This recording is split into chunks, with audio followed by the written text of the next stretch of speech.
My name is Brock Blake. I'm the co-founder and CEO of Lendio, the largest marketplace in the United States, and coming to you live from Utah. You can tell we got this bedroom into a makeshift office during this COVID quarantine, and we'll be coming to you live from here and talking to you about everything PPP today. Um, Let me just give you we are accepting questions, Q&A today. We're going to have you send them to an email address.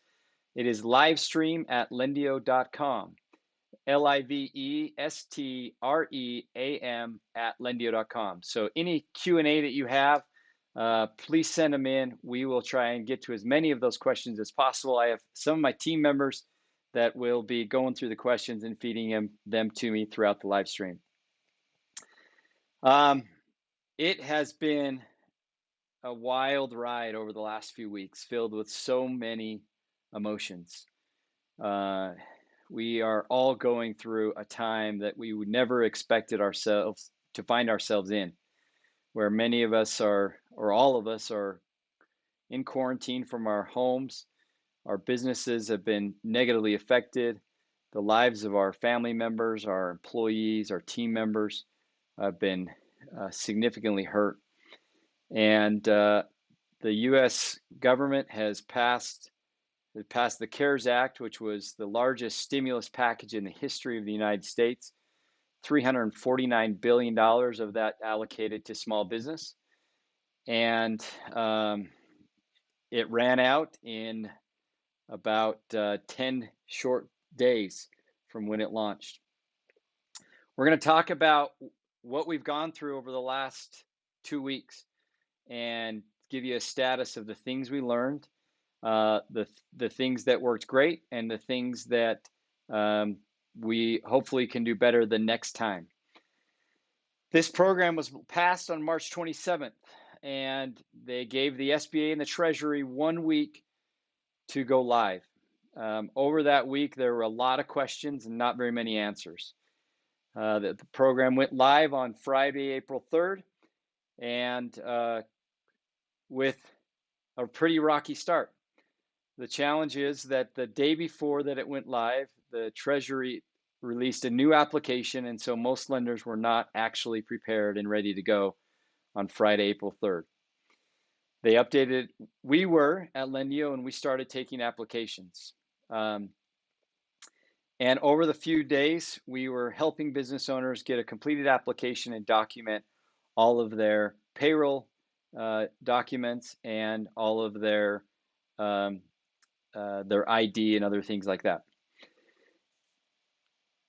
Early on, the biggest challenges as we were submitting our applications to our lenders were that they couldn't get set up with E-Tran. They had trouble. They would submit it. It would time out. They couldn't get applications submitted. That was one of the biggest concerns early on. Second biggest concern early on was that many of these lenders had never really even done very many SBA loans. They didn't have a process in place to handle the volume that they were receiving. They didn't have a process in place to review the applications, to underwrite them, to gather the closing docs, to submit them through E-Tran. And so it was just a log jam from the beginning. So many lenders having so many struggles. When we finally started to get some customers pushed into E-Tran through our different lenders, we actually learned that the application that the SBA sent out was actually not correct. There was additional information needed above and beyond what they had put in their application, namely business start date, date of birth of the business owner, and a 6-digit industry NEX code, which threw us all for a loop. We had to reach out to all of our business owners, many of you, asking for you to come back in, update your application, make sure it's totally up to date and complete, including all the documents, and then we would resubmit it. We started resubmitting the applications, and we started to see that there were approvals, and we got quite excited about that. Our next biggest concern during this time frame was that we had 300 financial institutions on our platform, and we saw many financial institutions as press was hitting that, um, and they had varying ways in which they were helping customers. Since there were only SBA licensed lenders in the program that were approved to distribute loans, what that meant is that a lot of lenders, banks, credit unions, fintech lenders, were sitting on the sidelines, unable to participate in funding the loans. Business owners would go to their bank, they would apply for a loan, and unfortunately, they would get rejected because their bank said, "We're not approved." The SBA was not accelerating the approval of these lenders. And so those business owners that were banking with a financial institution that was not approved was stuck. They had to go somewhere else. Even the lenders that were approved, now because they had the monopoly, they were the only lenders on the market that actually could fund loans. They were getting so overwhelmed with demand that they had to start prioritizing their own customers. We all read those stories. They prioritized customers based off of those that they already had a loan with. They prioritized customers based off those that they already had an account with. Everyone else they were rejecting and sending away. Early in the week, we started recognizing this and started putting out content that the way that the program was set up by the SBA meant that there was a disadvantage to millions of small business owners across the United States. A disadvantage that they couldn't actually control themselves, a disadvantage that forced them to delay their ability to get a loan because the bank that they offered couldn't get approved. Our goal during that time, and still today, is to urge Congress, to urge the SBA, to urge Treasury to approve all lenders, all legitimate lenders, to participate in this program. By so doing, it allows the speed of capital to accelerate. In other words, the speed of capital into the hands of business owners to accelerate, and it removes this inherent disadvantage that a business owner has if their bank is not participating. We also encourage the SBA to approve fintech lenders. See, most community banks that we work with and community financial institutions, they're not prepared to handle the volumes of customers that they were receiving over the weekend or over the week. They are amazing. They're extremely talented at handling large loans and this personal one-to-one relationship. And so and that's the way they work. And that's their superpower. Every loan they do, they build a great relationship. They get to know them intimately, and they help that business owner to get the loan that they need. They're not prepared to handle the high volume of small transactions that were coming at them. Fintechs, on the other hand, have a different superpower. Fintechs focus on smaller loans with high transaction volume. They have the technology, the tools, the systems, the anti-fraud steps to handle significantly large volumes of customers at the smaller loan sizes. Unfortunately, most of these lenders were not approved until the money had ran out. There were three lenders that were approved earlier in the week: Intuit, Square, and PayPal. Most of them were not up and running by the time that the money ran out. All the other fintech lenders that were approved on Thursday, and the money ran out on Friday. So they actually didn't even have a chance to be in the game. This, to me, is a disadvantage to the smallest of small business owners. If you see the numbers that came out today, the average loan size of the PPP program to date was $250,000. That does not represent the Main Street business. That does not represent the smallest of small businesses. And they were clearly at a disadvantage, which to me is disheartening. It's frustrating. It's something that I believe really needs to change if and when the second round comes, because those are the business owners that need the most.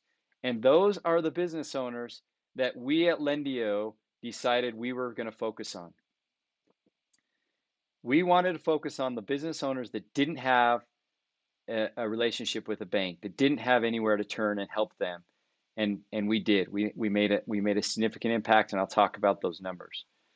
See, at Lendio 2 weeks ago, and I don't want this to be a commercial, or 3 weeks ago, when we were looking at our business, we're the largest marketplace in the United States, and we have thousands of business owners that come to us every month to help them navigate through the different loan options they have, from lines of credit to term loans and SBA loans and working capital loans and equipment loans. And when COVID hit, that marketplace paused. Most lenders stopped lending. They chose not to participate. They chose not to be able to lend, and then rightfully so, because they couldn't appropriately price risk, and so they stopped lending. And at Lendio, we had a choice to make. We could either follow what the rest of the market was doing, which include layoffs, which include let the government handle this PPP program, or we could go all in. Going all in meant we were going to increase the financial investment we were going to make. Going all in meant that we would have to hire 170 employees without any knowledge of how many business owners we were going to help. Going all in meant that we were going to put a lot at risk to do this. But we felt the call to help small business owners. And we knew we couldn't sit on the sidelines, that our focus as a company we need to do everything we can to help distribute this capital to small business owners. And so that's what we've been about. We just announced today, so let me talk about the numbers, and then I want to talk about to each one of you about you and your situation and the impact that it's had and what does it mean, and answer your questions.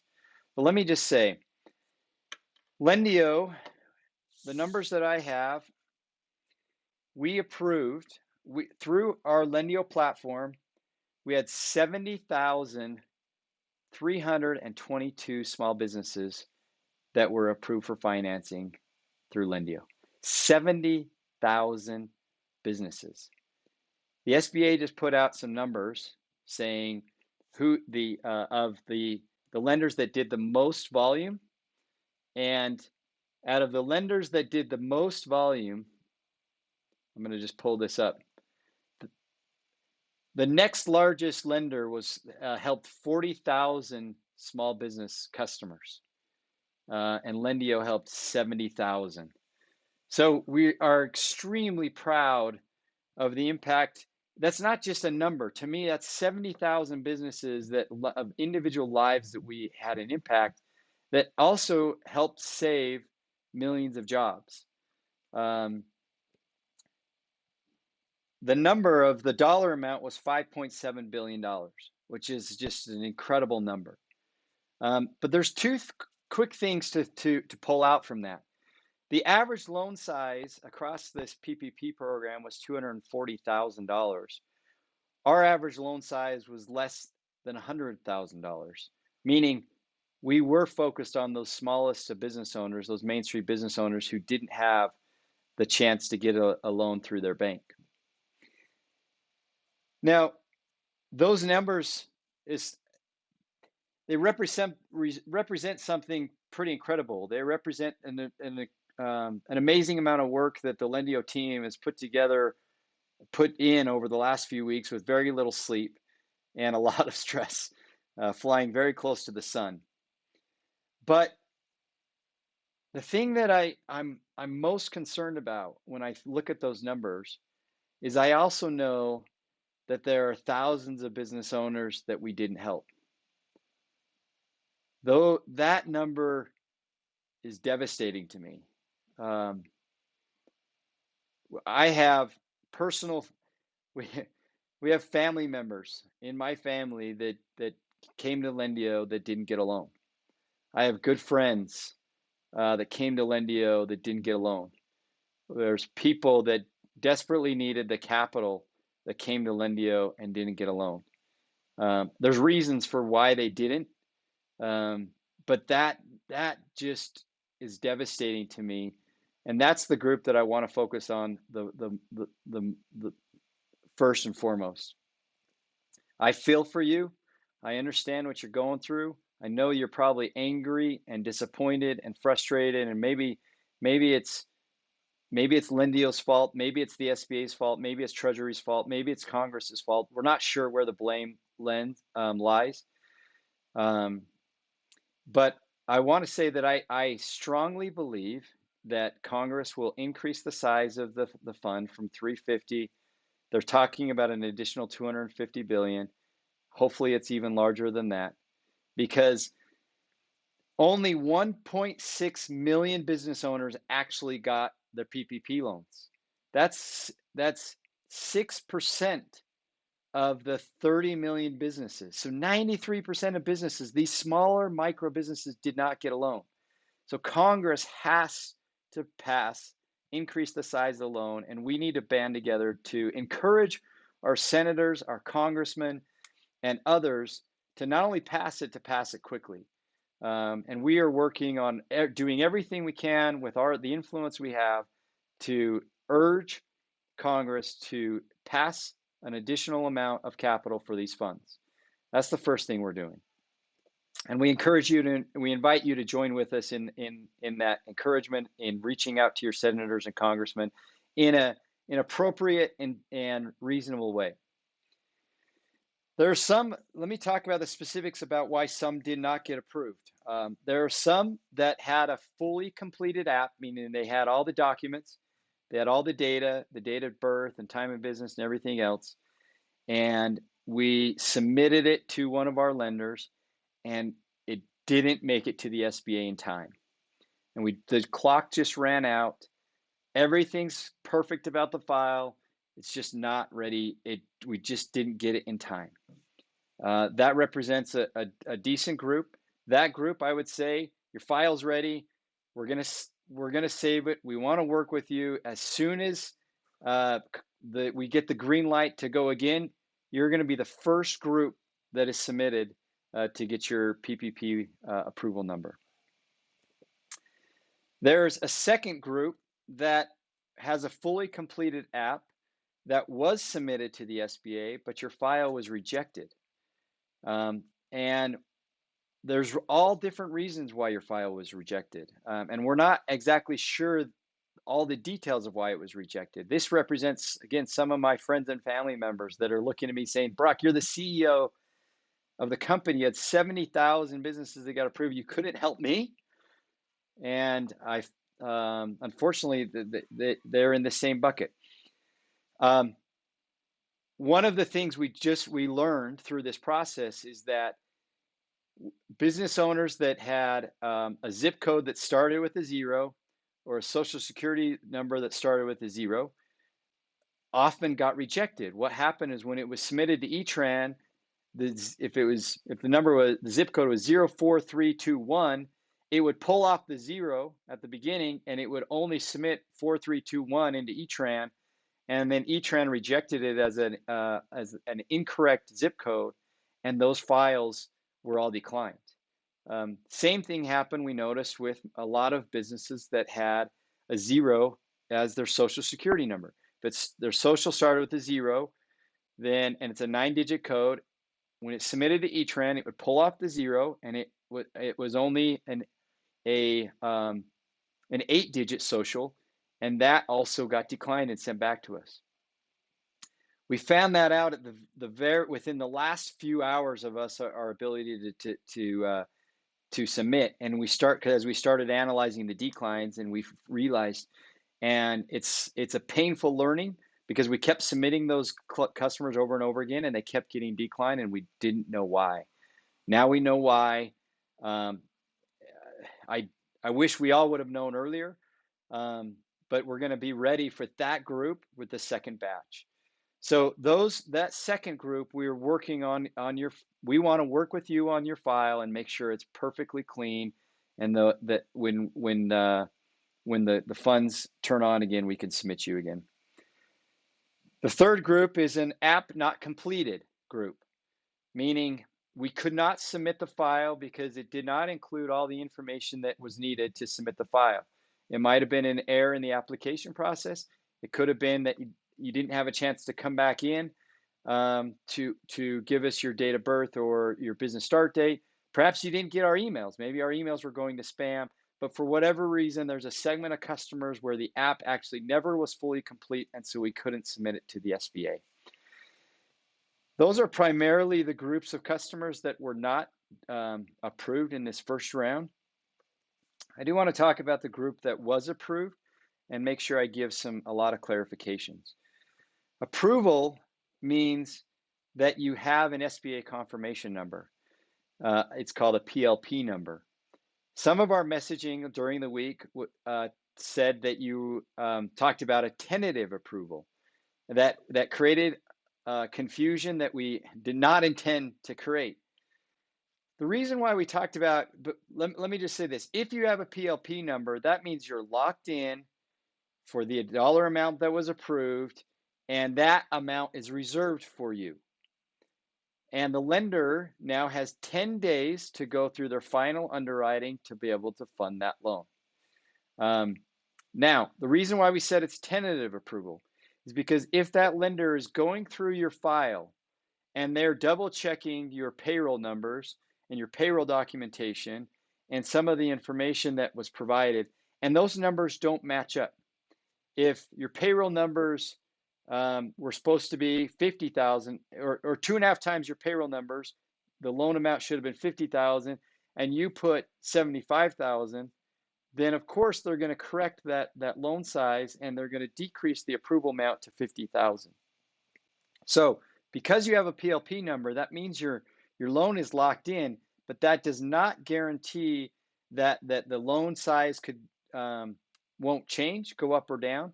And if there's something, if they're going through any of their, it's called KYC, which is know your customer, or KYB, or anti-money laundering, or any of the fraud checks, anything like that, or other final pieces in their closing process of underwriting, that could change. And that's why we use the messaging around tentative approval. But for those that have a PLP number, you will be contacted by the lender that you received your PLP number from, and they will work with you on closing docs. Closing docs will likely be a DocuSign document they send to you that documents the loan. They will likely need from you a voided check and for you to sign the closing docs before they can actually wire. So we encourage you to be mindful of when that lender will reach out and respond quickly.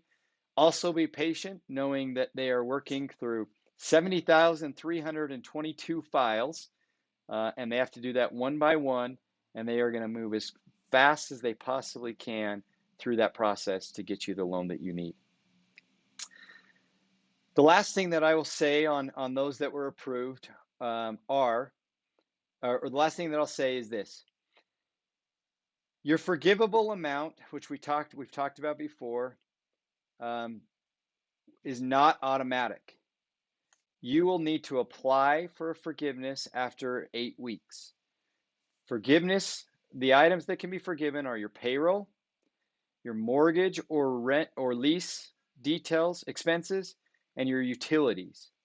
Knowing that your payroll has to be 75% of your forgiveness amount. We strongly recommend you that the minute you get that loan, that you start documenting those expenses, you store those documents so that when it's time to apply for the loan, and you're going to literally have to apply, that you have all your documentation ready to go. You can submit it into your lender, and they'll be able to forgive that portion of your loan amount, and you won't have to pay that off. We don't know what that process is going to look like. There's no guidance from the SBA or Treasury on how to do that, or the loan forgiveness, or how you submit your expenses, or how you do that. I just recommend that early on that you start storing those expenses. I think that about covers it. I will open it up to Q&A, and so my team is feeding me some of these questions. And we will try and get through as many of these as we can. It says, if we receive a notice that funds have been reserved for us, does that mean we got in before the SBA ran out of money?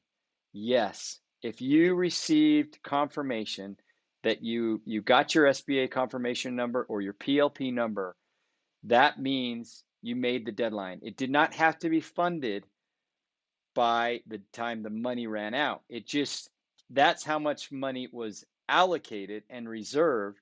Now the lender's going to fund it. So if you already have your PLP number, that means you got in time, and it'll, over the next 10 days, the lender will fund your loan.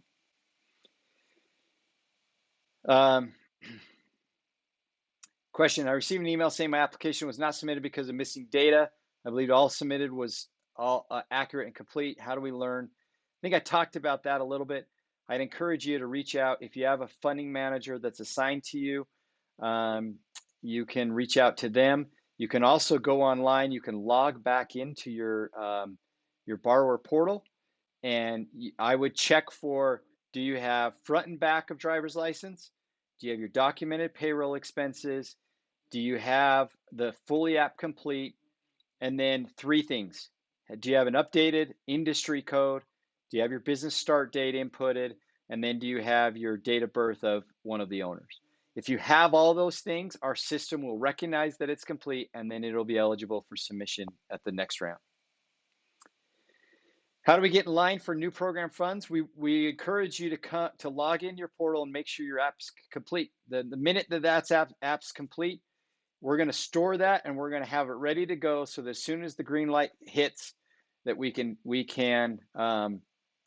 submit it to lenders. Now, we don't have any control whether Congress approves the dollar amount, how much of the dollar amount is going to be approved, or anything like that. So I want to make sure I'm giving proper disclaimers that no lenders are lending today. We do believe that it's going to open back up, and we want you to be prepared when it does open up. And so that's our goal over between now and the time that it does open up, is just get your file prepared, pristine, and ready to go. That's our goal. If you made a mistake on your application before it was submitted and approved, can the application be updated? So yes, I am aware of a few scenarios where the business owner submitted the application and it was approved, but there were some errors in the file, and that will be handled with the lender during the closing process. So they'll go through that final underwriting. They'll do their own calculations, and they will be able to work with you on correcting that at closing. Okay, what does this mean? A PLP number has been issued. So the SBA, when you submit the file to the SBA, you submit it through E-Tran. Then they give you a confirmation number, and that confirmation number in the SBA world is called a PLP number. But SBA confirmation number, PLP number, SBA approval number, it's all the same thing, just that you've got that number and it's validated and it's locked in for your funds until they can close through the lender.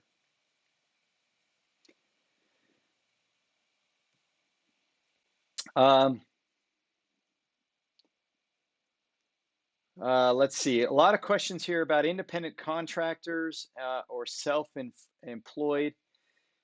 So yes, they're late in the PPP process. The Treasury gave new guidance around independent contractors and self-employed, meaning that it doesn't require as much documentation as the other kind of entities, and so we still encourage you to do anything you can to document those expenses, even if that is bank account records. If you don't have a payroll provider or other things like that, the more documentation, the easier for the lender to approve your loan and fund the loan. So while it may not be exactly required by the SBA, the lender is the one that's going to be underwriting it. And so we just encourage to provide as much documentation as you possibly can for the process. Yeah, a few of you have questions around this, which is, what's the difference between a PLP number and an app number? So we have quite a few lenders that are participating. One of our lenders that has done quite a bit of volume, in fact, an admirable amount of volume with us is Ready Capital. And Ready Capital will be reaching out to those business owners that were approved with their SBA confirmation number. And you're getting an email that says you have an app number. That app number is not the same as the SBA confirmation number. The app number is a file number that Ready Capital has on hand to know when to look up your file. So if when they call and reach out to you, they'll reference the app number, which is the number that they can put into their system to pull up your file and talk through that. So those are the differences. If you got an email from Ready Capital, it has an app number, then that's just your file number with Ready Capital. One of the questions here is about what is the difference between SBA.gov and SBA.com. We have a partnership with SBA.com. SBA.gov is the SBA website owned by the government and managed by the government.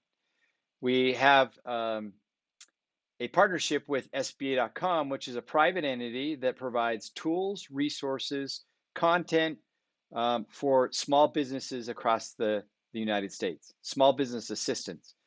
They've owned that website for 10 years. We've had a partnership with them for about 18 months, and they're a resource site to help business owners.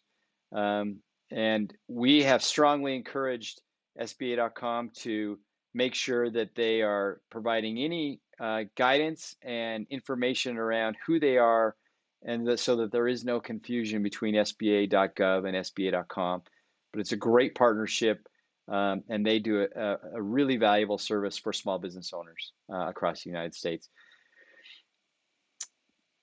It talks about what is the industry code we need in our application. So I'm gonna do about 3 or 4 more questions, and then we'll wrap it up. But let's answer this one. What's the industry code we need in our application? When you go to the application at Lendio, it asks for industry. You just start typing what your industry is, and then select it from that industry list. We will convert that into a code. It's a 6-digit code that the SBA requires. It's called a NAICS code, NAICS, and there's 6-digit NAICS code, 4-digit, I think 2-digit. It's quite confusing. And most people were not aware that to actually submit your loan through the E-Tran, you needed a 6-digit. Now we are aware. It's part of our application process, so we can handle that. You just need to put in your industry when you come back to our site and our application.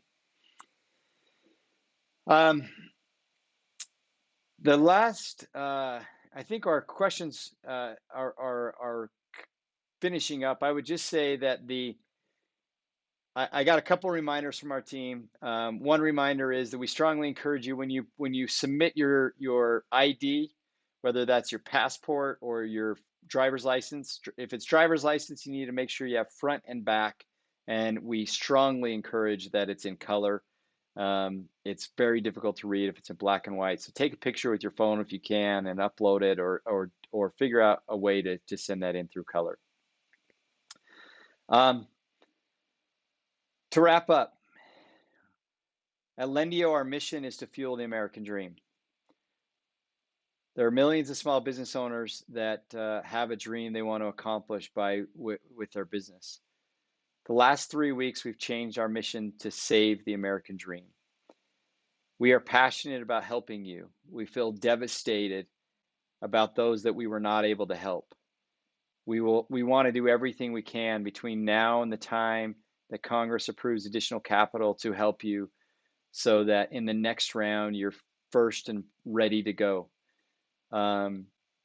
We are strongly encouraging through all channels Congress to increase the size of the fund, because we know, as you do, that there are millions of small business owners across the United States that have been left out in the cold, that were not approved.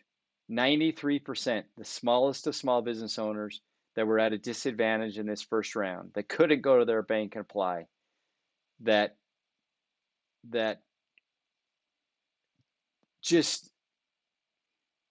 were underserved. when those were the very businesses that I think should have been served.